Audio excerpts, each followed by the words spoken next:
Приветствую вас на канале Star Life TV. В этом видео я расскажу о символике и черной мессе под видом шоу в финале Евровидения 2022. 14 мая в Турине состоялся суперфинал песенного конкурса Евровидение 2022. В нем приняли участие артисты из 25 стран.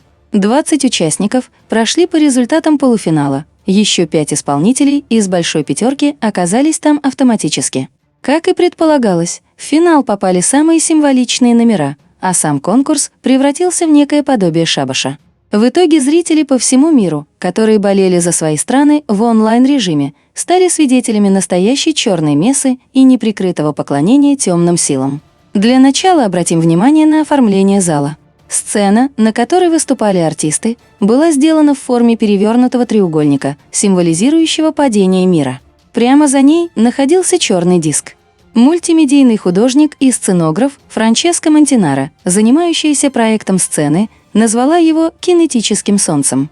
Черное солнце представляет собой эзотерический оккультный символ, являющийся незримым центром Вселенной, причиной и началом всего бытия. О своем проекте дизайнер говорила следующее. Кинетическое солнце, источник захватывающих движений и световых трюков, правит сценой. Мы те, у кого внутри солнце, и это наш способ существования в этом мире.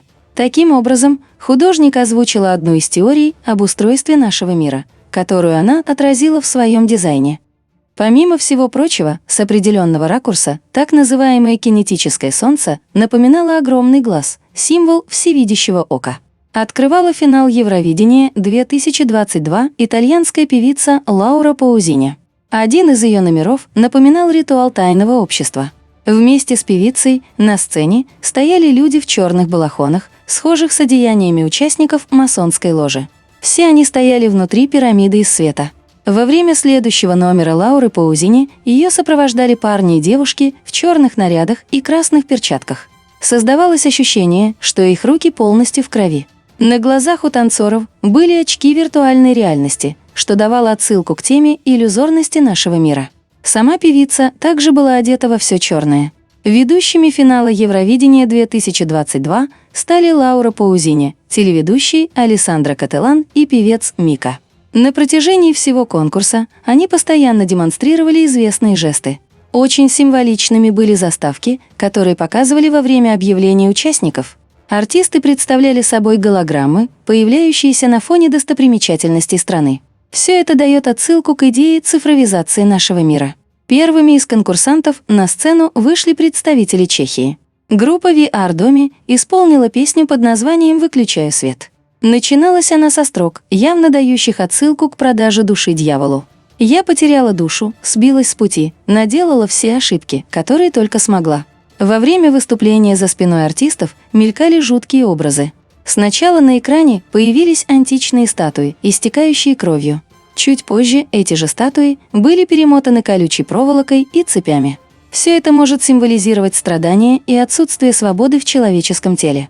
Изначально можно подумать, что речь идет о простых людях. Однако вскоре статуи показываются с прикрытым глазом, подчеркивающим символизм всевидящего ока. Кроме того, их тела разрисованы жуткими татуировками. Здесь можно увидеть перевернутый крест, являющийся главным символом сатанистов, молнию, дающую отсылку к Люциферу, звезду Давида, изображение могилы с надписью «РИП» и другие оккультные символы. Следом на шее у статуй появляются извивающиеся змеи, которые дают отсылку к дьяволу-искусителю. Таким образом становится понятно, что статуи символизируют самих представителей известного культа. В конце номера статуи начинают разлетаться на куски. Согласно учениям иллюминатов, для того, чтобы прийти к целостности самого себя, важно потерять человеческую форму. Именно этот процесс и показан в тот момент, когда статуи разваливаются на части. Вторыми на сцену вышли представители Румынии. Певец и его группа подтанцовки были одеты в красно-черных тонах, что соответствует любимым цветам иллюминатов. В номере румынов акцент был сделан на тематику ЛГБТ-сообществ. Андрея Урсу сопровождали женственные парни, с одним из которых он отплясывал чувственный танец. Номер популярной финской группы The Rasmus давал отсылку к фильму «Оно» и жуткому клоуну Пеннивайзу. Солист группы Лаури Юлёнин появился на сцене в желтом плаще с шариком в руках. На шее его висела огромная цепь, дающая отсылку к программе контроля сознания МК Ультра. Образ певца явно напоминал обложку к фильму «Оно». Этот фильм повествовал о существе, которое могло принимать разные обличия и черпать свою силу из страхов, ненависти и разочарования людей. Его жертвами, как правило, становились маленькие дети. Далее на сцене Евровидения появился певец из Швейцарии Мариус Берр. Он был одет во все черное. В середине номера на лице артиста появилась проекция разбитого сердца, которая явно подчеркивала один его глаз. Номер представителей Франции больше напоминал черную мессу. Артисты отплясывали среди огней на символе Трискелиона, который издревле служил источником энергии для шаманов, проводящих магические ритуалы. Текст песни полностью соответствовал происходящему на сцене. Она танцует с дьяволом, и что? Я танцую с дьяволом, и что? Горящий огонь и грязь, горящий огонь, пиршество и грязь. Лес вибрирует с подачи танцующего пламени. Сами артисты то и дело демонстрировали известные жесты. Одними из самых запоминающихся конкурсантов Евровидения 2022 стали банановые волки из Норвегии. Костюмы их давали отсылку к древнеегипетскому богу мертвых Анубису. Сопровождали волков девушки в безликих костюмах и диджей в скафандре. Он находился за пультом, по форме напоминающим летающую тарелку.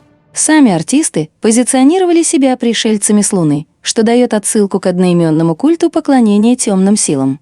Певица из Армении Роза Лин появилась на сцене внутри белой комнаты. В середине номера девушка начала открывать на стенах надписи. В результате получилась фраза, в переводе означающая 22 июня «последний щелчок». Это может быть намеком на планы иллюминатов устроить в эту дату ядерный взрыв. Представительница Испании Шанель вышла на сцену в откровенном наряде черного цвета. Во время номера она и ее группа подтанцовки демонстрировали жест, сочетающий в себе подчеркнутый глаз и 3 шестерки, который называется глаз Люцифера. Певица из Нидерландов во время выступления стояла внутри черного куба, дающего отсылку к культу Сатурна. В конце номера экран за ее спиной подсвечивался в виде огромного глаза. Певица из Литвы Моника Лью во время выступления прикрывала один глаз и демонстрировала жест 3 шестерок. Периодически изображение певицы разделялось, словно на сцене вместе с ней стоит ее точная копия. Двойники для иллюминатов имеют особое значение. По их мнению, у каждого человека существует энергетический двойник, так называемый дубль, действие которого можно научиться контролировать, если развить в себе магические способности. Тема двойников затрагивается и в номере певца из Азербайджана Надира Растамли, который вышел на сцену следующим. Сначала артист сидел на лестнице, символизирующей ступени масонства. При этом половина его лица практически постоянно была затемнена, что подчеркивало символизм всевидящего ока. Затем он начал двигаться, а человек на нижней ступени в точности повторял его движение. На экране в это время появились 2 головы, которые были связаны друг с другом на энергетическом уровне. Данные образы вновь показывают, что у каждого человека есть некий двойник. В конце номера лестница разделилась на 2 части, а второй человек начал двигаться независимо от Надира.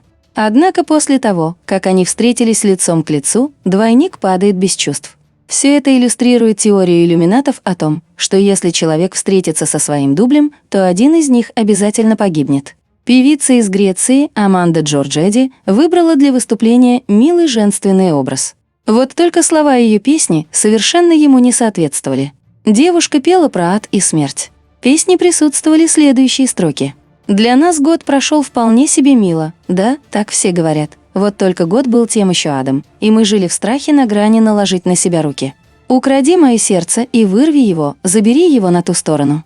Укради мое сердце и вырви его». На лицо Аманды периодически падала тень, что подчеркивало символизм всевидящего ока. Кроме того, рядом с ней были разбросаны перевернутые стулья, что вызывало ассоциации с апокалиптическими образами. Очень символичным был номер представителя Австралии Шелдона Райли. Певец вышел на сцену в белой длинной юбке с огромным шлейфом. Камера несколько раз делала акцент на его маникюре, который явно не подходил для мужчины. На голове артиста находилась диадема, с которой спускалась маска, скрывающая его лицо. В целом образ Шелдона напоминал диснеевскую принцессу и никак не соотносился с понятием мужчины. Песня его была соответствующей и называлась «Не такой, как все». В конце номера Райли снял с себя маску, словно совершив каминг-аут и признавшись всем в своей ориентации. Таким образом, весь номер австралийца был посвящен тематике продвижения ЛГБТ-сообществ. Следующим на сцену вышел певец из Великобритании Сэм Райдер, занявший в итоге второе место. На груди артиста, образ которого чем-то напоминал Христа, была татуировка в виде пирамиды со всевидящим оком. На костюме Райдера можно было заметить солнце и месяц, который является неким подобием значка инь-янь. Его значение заключается в единении двух противоположных начал. Во время номера певец стоял внутри некоего купола. В конце он раскрылся, словно выпустив на свободу Антихриста. Очень жутким был номер конкурсанта из Польши. Вокруг него бесновались 4 демонических сущности, которые могут символизировать всадников апокалипсиса. В какой-то момент всю сцену озарили вспышки молнии. При этом создавалось ощущение, что мир разрушается. Молния дает отсылку к Люциферу. В 10 главе 18 стихе Евангелия от Луки говорится: «Я видел сатану, спадшего с неба, как молнию».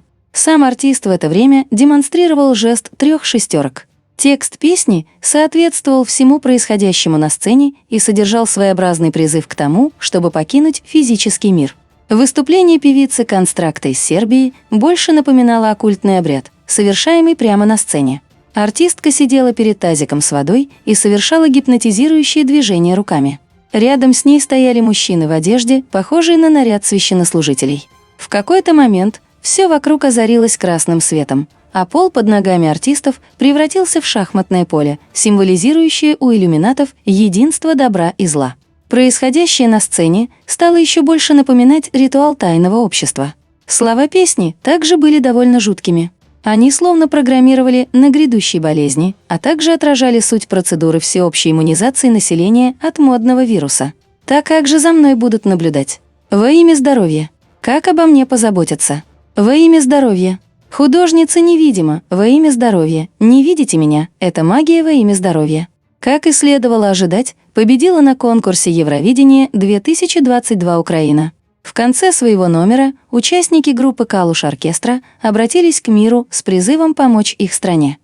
Please help Ukraine, Mariupol! Help Azovstal right now! По правилам конкурса, любые политические лозунги на нем запрещены. Однако никто даже не думал говорить о том, что Украина что-то нарушила. В данном случае победа этой страны еще раз подтверждает, что Евровидение уже давно не является исключительно песенным конкурсом, в котором оценивается талант исполнителей. Таким образом, Евровидение 2022 в очередной раз представляло собой неприкрытое беснование. Номера конкурсантов напоминали оккультные обряды, проводимые прямо на сцене. Спасибо за просмотр. Подписывайтесь на канал, ставьте лайки.